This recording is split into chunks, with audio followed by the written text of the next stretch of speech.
بسم اللہ الرحمن الرحیم۔ حل اتاک حدیث الغاشیہ، کیا تمہیں اس واقعے یعنی قیامت کی خبر پہنچی ہے جو سب پر چھا جائے گا؟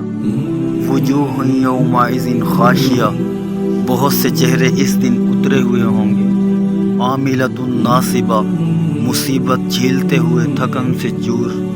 تصلیٰ نارا حامیہ، وہ دہکتی ہوئی آگ میں داخل ہوں گے۔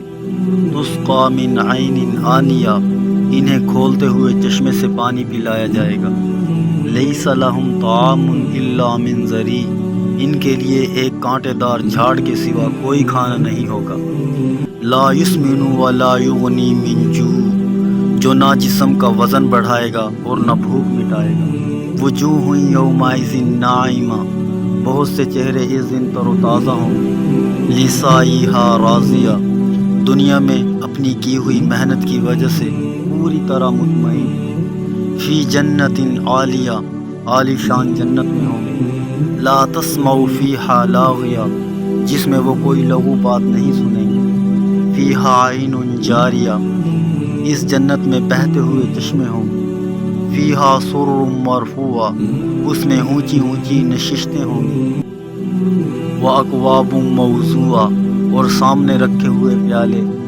ونمارق مصفوفہ، اور قطار میں لگے ہوئے گداز تکیے۔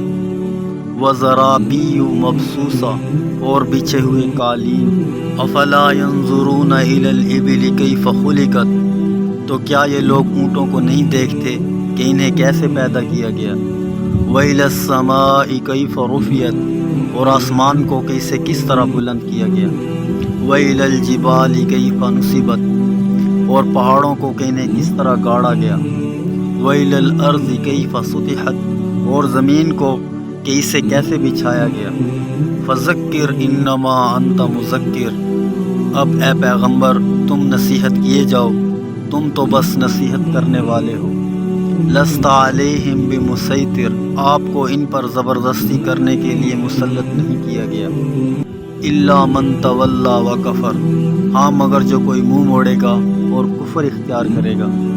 فیعذبہ اللہ العذاب الأکبر، تو اللہ اس کو بڑا زبردست عذاب دے گا۔ انا الینا ایابہم، یقین جانو ان سب کو ہمارے پاس ہی لوٹ کر آنا ہے۔ ثم ان علینا حسابہم، پھر یقیناً ان کا حساب لینا ہمارے ذمے ہے۔